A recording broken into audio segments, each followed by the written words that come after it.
I remember it like it happened to me yesterday. The first time I took my new RV into the deep woods of the Smoky Mountains. I'd bought the RV 2 weeks ago, a used but sturdy thing, perfect for disappearing into the wild, hoping for some damn peace. It was early in the morning when I hit the road. I needed silence, real silence. I thought I'd found it when I reached the backcountry areas of the park. It was remote, desolate, and far enough out to give me the isolation I craved. The GPS had blinked out an hour earlier, but I wasn't worried. I had a map. I had supplies. I wasn't some idiot who wandered into the woods unprepared. The road narrowed, the trees crowding in like silent spectators. I found a clearing just wide enough to park, just hidden enough to feel like my own private slice of wilderness. I killed the engine. The silence rushed in, thick and heavy. No birds. No wind. Just waiting. It was exactly what I was looking for. That first night, I could feel it before it even started. The silence in the woods wasn't peaceful. It was suffocating. It pressed down on me like an invisible weight. And the longer I sat there, the more I realized how hell wrong it felt. As soon as the sun dipped below the horizon and the sky bled into darkness, the sounds of the woods, those typical night noises you expect, began to creep in. I set up camp, lit a fire.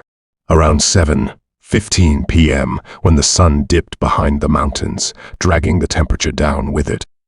I sat by the fire, staring into the flames, trying to ignore the prickling at the back of my neck. I cracked open a beer, sat in the recliner inside the ERV, and tried to settle in. But the noises kept building. A heavy thud in the distance, more rustling, and then a scrape. A low, dragging sound, like something was moving through the brush, slow and deliberate. I exhaled, told myself it was nothing. I tried to ignore it. I really did. But there was this gnawing feeling deep in my gut. Something wasn't right. Something was out there. It wasn't until later that night, a sharp, loud bang on the RV door. I froze. I could hear my heartbeat thudding in my ears, the blood rushing in my skull. My hand instinctively shot for the sidearm I kept on the counter, the cold steel of it grounding me for a second. Who the hell would be out here at this hour? There wasn't a soul for miles. Another knock, this time harder, and then a voice. "Open the door, you damn. Open now." I sat there, frozen, my eyes darting around the ERV, trying to make sense of the situation. Who the hell were these bastards? Why were they out here in the middle of nowhere? And why the hell did they think it was okay to knock on my door like they owned the place? I didn't move, didn't say a word. Then the voice came again, this time louder. "Don't fuck around, man. Open the door." I'd seen enough of this world to know when things were about to go sideways. I didn't open the door. I didn't say a word. I just grabbed the keys, started the engine, and fired up the RV. It wasn't much of a plan, but it was all I had. I heard the heavy thudding of boots outside, and then bang, the door flew open. A man's face appeared, wild eyes staring into mine. He had a scruffy beard, filthy clothes, and a gun slung low at his side. His breath stank of alcohol and something else, something worse. "You better not try to run," he growled, his grip tightening on the doorframe. "We're not leaving without what's ours." My blood ran cold, but my fingers were already on the wheel. I slammed the RV into gear and floored it, jerking the wheel hard to the right. The RV lurched forward, the tires spinning on the gravel, and then thud. The guy had jumped onto the damn hood. I didn't have time to think. I slammed the accelerator down harder, feeling the engine roar beneath me as the RV shot forward, kicking up gravel and dirt. I could hear the man screaming behind me, but I didn't give a shit. I had one thing on my mind: escape. The road twisted like a snake, and the headlights barely cut through the thick darkness of the forest. My hands were shaking on the wheel, my heart hammering in my chest as I swerved around corners, trying to shake the lunatic off the hood. I could hear the scraping sound of his hands clawing at the metal, his weight shifting as he struggled to hold on. I didn't look in the rearview mirror. I didn't need to.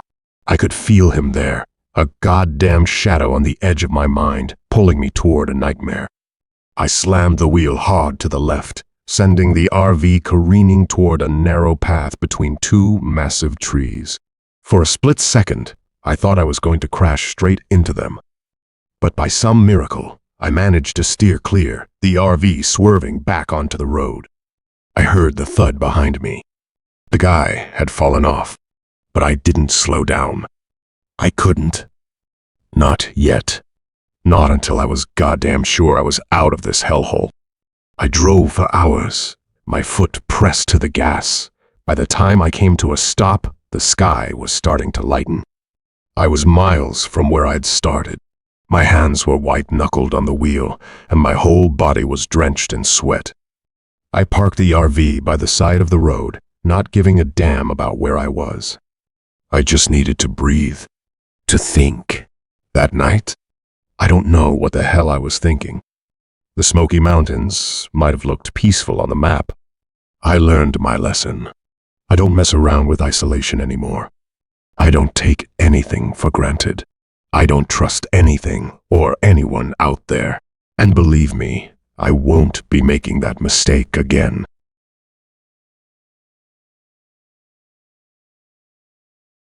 I'm recounting a story that still chews at my nerves. It happened years ago, but the memory is as fresh as blood on cold steel. Back then, I had this old, rickety RV, my escape from the world, my damn sanctuary on wheels. I used to take it deep into the deep woods anytime, far beyond the reach of cell towers or anyone who gave a damn. It was early October. The air had that sharp bite in the mornings, but it still warmed up nicely by mid-afternoon. I left home at 8 a.m., sharp, aiming to make it to the far edge of the park by noon. I didn't want a maintained campsite with chatty retirees and screaming kids. I wanted real solitude. I found it, too, a gravel pull-off barely visible from the dirt road that twisted through the trees like a snake. By 12:30 p.m., I was parked, engine off, by dense forest and an eerie silence that felt too perfect. I spent the afternoon setting up a small fire pit, some food, a book I wasn't going to read. Everything felt just right. Until the sun started sinking behind the ridgeline. That's when it began. Knocking sound, not on the ERV door, but on the sides. Tap, tap, like someone was testing it. Pushing boundaries. My gut twisted, but I chalked it up to animals. Maybe raccoons, curious and stupid. At around 9:15 p.m. exactly, I heard footsteps. Not some damn deer stumbling through leaves. No, these were bipedal. 2 feet, slow and steady, crunching over the brush with intent. I peeked through the blinds. At the edge of the trees stood a figure skinny, filthy, barely clothed. He wasn't moving, just watching. I turned off every light. Heart pounding, hands sweating. I didn't sleep that night. The sounds continued circling the ERV, brushing up against it, scratching. I gripped my hunting knife all night, wide-eyed and twitching at every creak. At 3:40 a.m., he made his move. The door handle jiggled, then a slam, then another. He wasn't subtle about it. He was trying to break in. I roared something incoherent and charged the door from inside. The jarring stopped for a second. Then the bastard burst in through the side window, a goddamn knife in his hand, eyes wide and soulless. He wasn't just crazy, he was gone. No humanity left. We fought. Hard. He slashed my shoulder. I barely dodged the full blow. Pain exploded through me, but adrenaline kept me upright. I shoved him against the sink, grabbed the fire extinguisher, and cracked it against his head. He stumbled, bleeding but laughing. That laugh, it wasn't human. It was sinister. He lunged again. We crashed into the table. I got a knee up into his ribs and threw him back. I grabbed my hunting knife from the floor. He'd knocked it away during the struggle. I didn't hesitate. I stabbed. His arm. His leg. Anywhere I could.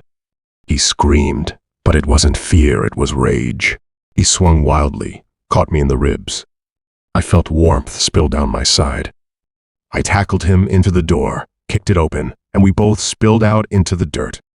Under the pale moonlight, we were two animals. Bloodied, panting, barely human. He charged. I sidestepped, grabbed a chunk of firewood, and slammed it into his back. He dropped to a knee. I didn't wait. I ran into the trees, bleeding, barely seeing, but running. I didn't stop for hours. At some point, I found a trail. My lungs felt like fire, but I kept going. At sunrise, around 6 a.m., I stumbled into a ranger station, half dead, drenched in blood, barely able to speak. They called an ambulance. I passed out. When I woke up, I told them everything. They searched the RV. It was trashed blood everywhere, both mine and his. But he was gone. Turns out, he was a former resident used to live off-grid in the park years ago. Went missing. Lost his mind in the woods. Became something else entirely. They found remnants of camps, others he'd stalked. Not everyone had gotten away. He's still out there. I remember his last words, whispered in my ear as I stabbed him the final time, just before I kicked him off me. The forest always takes back what doesn't belong. I haven't been back. But if you're listening this story, if you're planning a trip out into the remote woods, especially deep into the woods, don't go alone without weapons. Don't ignore the sounds. And don't ever think for a second that the silence means you're safe. It was my first time pushing this deep into the national park. I'd taken the ERV into remote places before, but something about this trip felt different, like I was tempting fate. Maybe I wanted the silence. Maybe I needed to be swallowed whole by it.